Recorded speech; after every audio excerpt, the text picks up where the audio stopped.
There's a truth that many people don't want to face. Staying in a relationship no matter what happens isn't always loyalty. Sometimes it's how you slowly hurt yourself in a way that is very hard to heal.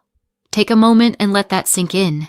Just let it sit quietly in your mind, because that one thought explains why so many people feel stuck right now.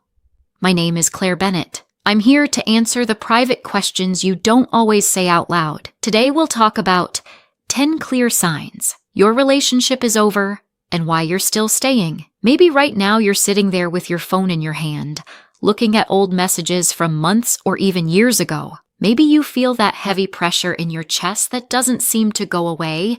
You might be overthinking every text they sent or every message they didn't send. And you replay every argument in your head, trying to find the exact moment when everything started to fall apart. You're searching for a tiny piece of love that might still be there, like a small spark hidden under cold ashes. And I want you to know this. You're not weak for feeling this way. You're not broken. It's natural to want to save something you once cared deeply about, but sometimes you're holding on to a story that is no longer true, and that story is what's causing you so much pain. When a relationship begins to end, it doesn't always happen with loud arguments or dramatic exits. Most of the time, it's quiet. It feels like a silence that grows a little bigger every day until it fills the entire space between two people. It feels like a distance that you just can't close anymore, no matter how hard you try. Oh, it's like watching water slowly disappear from a pond during a long summer until there is nothing left but dry ground. The person who once tried so hard to make you smile suddenly stops trying. They don't ask how you are. They don't look at you the same way. And one of the biggest mistakes people make is thinking that if there's no shouting, no big fight, then everything must still be okay. But that's not how it works. A relationship doesn't need chaos to be over. Sometimes the saddest endings happen in complete silence, where two people simply drift apart. Now, I want you to gently look at your situation through a clearer lens, not to judge yourself, but to understand where you truly stand. Sign number 1. You're the only one trying. Think about the last few weeks, or even the last month. Who is the one starting the conversations? Who is trying to make plans so you can spend time together? When there's tension, who is the one reaching out to fix things? Who is carrying the emotional weight of keeping everything together? If the answer to all of those questions is you, then you don't really have a partnership anymore. What you have is a one-person effort. Imagine sitting in a small boat in the middle of a lake. You have 2 oars, and your partner has 2 oars. But when you look at them, they've already put theirs down.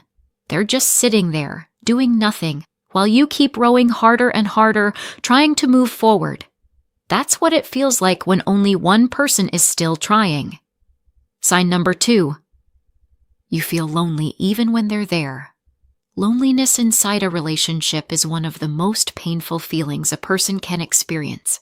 It's not just about being alone. It's about being next to someone who is supposed to care and still feeling completely unseen. You might be sitting in the same room, even lying in the same bed, but it feels like you are worlds apart. You try to share something about your day, something that made you smile, or something that's worrying you, but they're not really listening. Their attention is somewhere else, and slowly, you start to feel like there's a wall between you that you can't break through. Sign number 3. Communication is breaking down. There was a time when you could talk for hours. You were the first person they wanted to call no matter what happened. You shared laughter, stories, small moments that meant everything. Take a second and remember. Remember when your phone lighting up with their name was the best part of your day? When a single notification could make you smile for no reason? Now, contrast that with today. Now, seeing that same name on your screen often makes your stomach knot with anxiety. You hesitate before opening the message, wondering if it's another cold reply, another argument, or just more silence. But now, everything feels different. You start to watch your words. You walk on eggshells, afraid that anything you say might start a fight. Conversations either turn into arguments over small things, or they don't happen at all, and the silence becomes heavier than any argument ever was. Communication is the heartbeat of a relationship, and when that heartbeat becomes unstable or disappears completely, you are left with something that no longer feels alive. And sign number 4, they don't celebrate your growth anymore. Now imagine this. You start doing something good for yourself. You grow, you improve, you build better habits, you achieve something meaningful. A partner who truly loves you would celebrate that. They would be proud of you. They would stand beside you and encourage you to keep going. But in a relationship that is already fading, something different happens. They might become distant. They might downplay your success. They might even feel uncomfortable with your growth. And that's because your growth reminds them of what they are not doing. A real partner grows with you. Someone who feels threatened by your growth is someone who is no longer walking the same path as you. Sign number 5. Respect is fading. Respect is a foundation that cannot be ignored. And when it disappears, and everything else begins to collapse. Disrespect is not always loud. Sometimes it shows up in small ways. In the way they respond to you, the way they dismiss your feelings, the way they make you feel like you are too much or too sensitive. Over time, you begin to feel like you are being looked down on. And once that feeling enters a relationship, it slowly destroys everything from the inside. Sign number 6. You are no longer a priority. You start to notice a pattern. You are no longer a priority. Everything else comes first. Work, friends, distractions, anything but you. And you begin to feel grateful for the smallest amount of attention, like you're waiting for crumbs. But love is not supposed to feel like that. You were never meant to beg for time or attention. You deserve to be chosen, consistently. As sign number 7. The warmth has disappeared. The warmth disappears too. The small touches, the meaningful looks, the sense of emotional safety, all of it fades. And what replaces it is distance, coldness, indifference. And your body feels it before your mind is ready to accept it. You wake up feeling empty, unsure why, but knowing something is not right. And you tell yourself it's just a phase, that things will get better. But when this becomes the pattern, not the exception, it's no longer temporary, it's reality.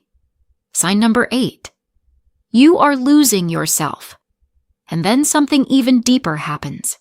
You start losing yourself. You stop speaking freely. You adjust your personality to avoid conflict. You become smaller, quieter, more careful. And one day you realize you don't even recognize the person you've become. That is not love. Shack love should make you feel more like yourself, not less. Sign number 9. Nothing changes. You've probably had the same conversations many times. You've expressed your feelings. You've tried to fix things. Maybe they apologized. Maybe they got defensive. But nothing truly changed. And that's when you have to face a difficult truth. Change requires action, not just words. If nothing has changed after all those conversations, then you are not dealing with a temporary problem. You are dealing with a permanent pattern. Sign number 10. Deep down, you already know. And deep down, you already know this. There is a quiet voice inside you that keeps telling you this isn't right. But you ignore it. You silence it with hope, with excuses, with reasons to stay. But that voice doesn't lie. It simply reflects the truth you are not ready to accept. And here is the part that may be the hardest to hear. The truth is already staring at you. You don't need more evidence. You need more courage. You have the ability to become someone who lives with quiet strength. Someone who knows their worth without needing to prove it. Someone who understands the difference between patience and self-neglect. Someone who knows when to stay and when to walk away. So here is what you need to do. Stop repeating conversations that lead nowhere.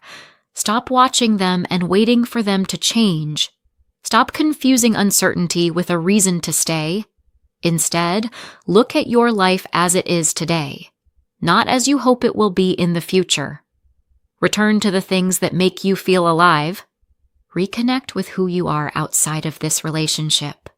Allow yourself to feel the sadness because it is real. Cry if you need to. Sit with it if you need to, but don't run from it. And then make a decision, not out of anger, not out of frustration, but out of respect for yourself. Make the kind of decision that the future version of you will look back on and quietly thank you for. You were never wrong for loving deeply. You were never weak for trying your best. You stayed because you believed in something real. And that says something beautiful about you. But being a good person also means knowing when to stop something that is hurting you. Walking away is not failure. It is a form of strength. It is the moment you choose yourself. You are not hard to love. You are simply waiting in the wrong place. And the right relationship will never ask you to disappear in order to keep it alive. It will not make you feel smaller. It will not make you question your worth. No, it will meet you fully where you are. In the end, the answer is not about them changing. It's about you deciding that you matter, that your peace matters, that your life matters, and sometimes the first step toward peace is simply choosing yourself. If these words spoke to you today, stay here with me for a moment. Let it breathe. And if you feel ready, if you are currently rowing that boat alone, just type, "I choose me," in the comments. You don't have to explain why. Just let it be your first step toward the shore. Your voice matters here. Your story matters. You are not alone in this.